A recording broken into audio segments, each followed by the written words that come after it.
Supreme court का collegium फिर सवालों के घेरे में है और इस बार ये सवाल कोर्ट के अंदर से उठा है। इलाहाबाद हाईकोर्ट के चीफ जस्टिस पद से रिटायर हो रहे प्रीतिकर दिवाकर ने विदाई समारोह में 2018 में हुए अपने तबादले का दर्द बयां किया। उन्होंने जाते जाते पूर्व सीजेआई दीपक मिश्रा पर गंभीर आरोप लगा दिए। सोमवार को हाईकोर्ट बार एसोसिएशन की ओर से हुए विदाई समारोह में जस्टिस दिवाकर ने कहा कि उन्हें परेशान और तंग करने के लिए उनका तबादला किया गया था। उन्होंने अपने कोर्ट रूम में पूर्व सीजेआई दीपक मिश्रा के फैसले पर सवाल उठाया। उन्होंने कहा कि उनका ट्रांसफर छत्तीसगढ़ हाईकोर्ट से इलाहाबाद हाईकोर्ट उनका उत्पीड़न करने के लिए किया गया था। उन्होंने आगे कहा कि यह तबादला दंड देने के इरादे से किया गया था, लेकिन यह पुरस्कार साबित हुआ। इस बहाने वे एशिया की सबसे बड़ी बार की खूबियों और काबिल वकीलों से परिचित हो सके। वहीं आपको बता दें कि जस्टिस प्रीतिकर दिवाकर ने विदाई समारोह में इलाहाबाद हाईकोर्ट में बिताए गए अपने 5 साल के कार्यकाल को बेहद यादगार बताया।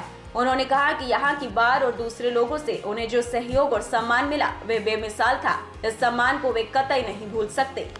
दरअसल 2009 में छत्तीसगढ़ हाईकोर्ट में जज बने प्रीतिकर दिवाकर का तबादला 3 अक्टूबर 2018 को इलाहाबाद हाईकोर्ट में किया गया था।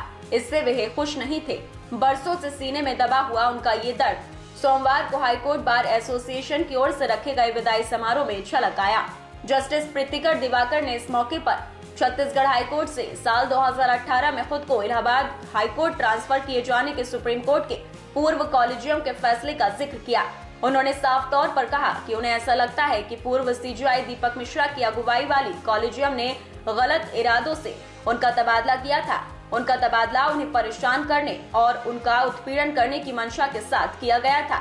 जस्टिस प्रीतिकर दिवाकर ने ये भी कहा कि उनका ये ट्रांसफर भले ही गलत इरादे से किया गया हो, यह फैसला उनकी जिंदगी के लिए वरदान साबित हुआ, क्योंकि यहाँ के साथी जजों और बार के पदाधिकारियों व दूसरे वकीलों से उन्हें भरपूर प्यार और समर्थन मिला। वहीं आपको बता दें कि समारोह में जस्टिस प्रीतिकर दिवाकर ने अपने करियर के बारे में भी चर्चा की। उन्होंने कहा कि वे मध्य प्रदेश हाईकोर्ट में 1984 में एक अधिवक्ता के तौर पर चुने गए थे, जहां से उनके करियर की शुरुआत हुई थी और जनवरी 2005 में सीनियर एडवोकेट बने। उन्हें 31 मार्च 2009 को छत्तीसगढ़ हाईकोर्ट का न्यायाधीश बनाया गया। पूर्व सीजेआई दीपक मिश्रा की अगुवाई वाली कॉलेजियम पर निशाना साधते हुए उन्होंने कहा कि जिंदगी हर पल इम्तिहान लेती है और यह तत्काल फैसला नहीं सुनाती। फैसले आपके कर्म से तय होते हैं। अच्छा काम हमेशा अपनी छाप छोड़कर जाता है।